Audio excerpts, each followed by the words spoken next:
Should I do it with an I in? No.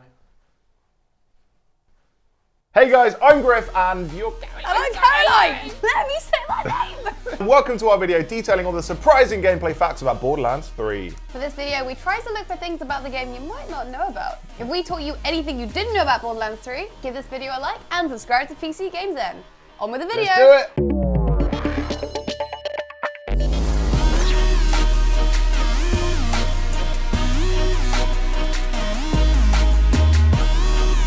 Number 1, here's how loot works in Borderlands 3. You can either play with instance loot, which means each player in the game gets their own stuff, or you can switch to shared drops in which greedy players can swipe all the good guns. Number 2, instance loot isn't the only thing you can toggle. To make it so you can play with people ranked higher or lower than yourself, you can also turn on level scaling. This means the difficulty in the match will be specifically tailored for each person.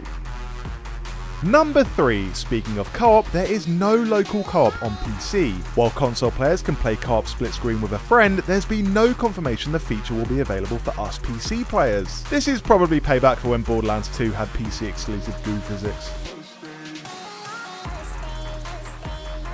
Free-for-all dueling is brand new to Borderlands, letting you take on your whole team in combat. If you decide to opt in, up to 4 Vault Hunters can square off against each other in 1v1v1v1 competitive multiplayer. I've added that up and can confirm that does indeed come to 4. Number 5, the new damage type. Radiation replaces slag as a new type of elemental damage. It's a sort of nuclear radiation effect that does damage over time and increases vulnerability on those affected. Also, you can't really call something in a game slag, can you? It's just not on. Number 6. Now, you might already know this, but the 4 Vault Hunters in Borderlands 3 are Amara, she's got loads of arms. Mose, she's got a mech. Zane, who has clones, drones, and shields. And Flack, who's one with the animals. Animals that could bite your face off. Number 7, returning faces. Anyone who's played Borderlands before will recognise the brief shot of Tiny Tina in the trailer, now a bit less tiny. Mordecai and Brick are with her, and if you look closely, all 3 have a skull emblazoned with a bee, suggesting they're part of some kind of faction. A faction that's, like, really into skulls. 8. Alongside those fan favourites is Zero, seen here hanging out with Reese from Tales from the Borderlands. Reese took over from Handsome Jack as CEO and weapons manufacturer Atlas, and now has a mustache. Number 9, throw in Lilith, Maya, Marcus, Ellie and Sir Hammerlock, and Borderlands 3 is one big party. But it's unlike the vast majority of parties because we're actually invited to this one. Oh yeah, Claptrap's in there too. Number 10. Let's get off the characters for a bit, because there's way more to Borderlands 3 than that. Like, you now have your very own spaceship. You'll use it to travel to new locations beyond Pandora. There are deserts, cities, bayous, but hopefully not the moon from the pre-sequel because that sucked.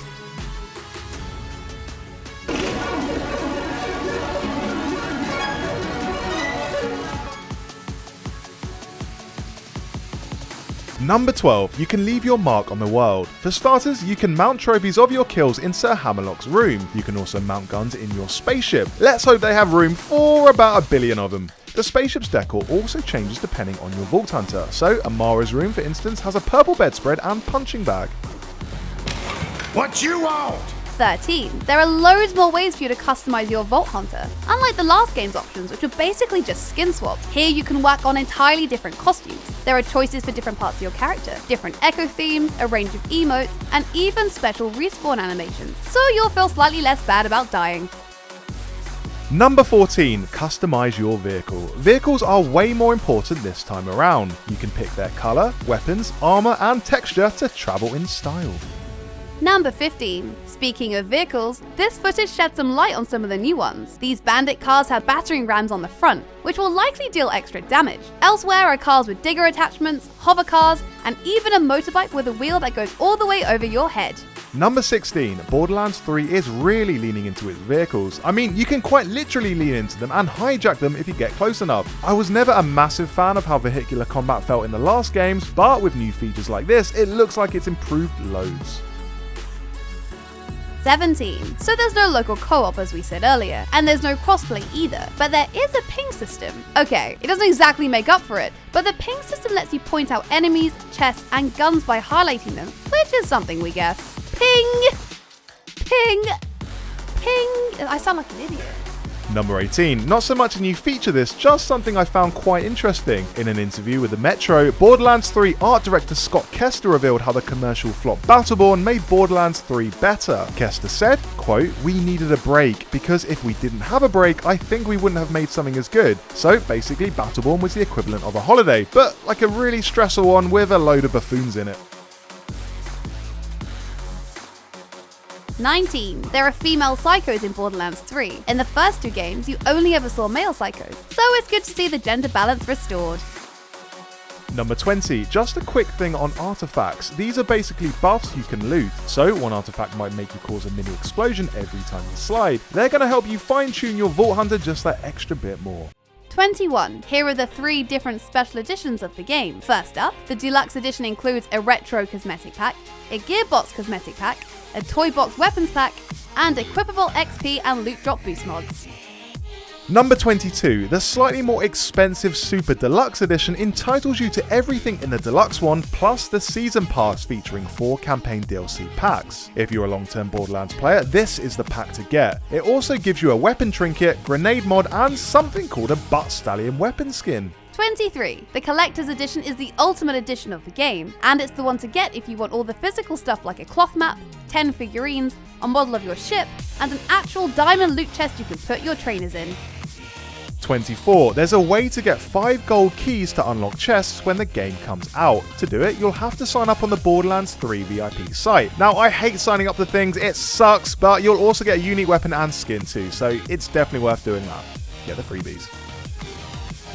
And lastly, I can't believe we've got to the end of the video without mentioning some of the spectacular guns you'll see in Borderlands 3. Legendary weapons include the Nimblejack shotgun, which has 0 spread when jumping, the Smart Gun XXL, which you can throw on the ground where it will sprout legs and run around shooting people, and the Pain is Power, which is so strong that it sets you on fire if you use it too much. That's the sound of you on fire.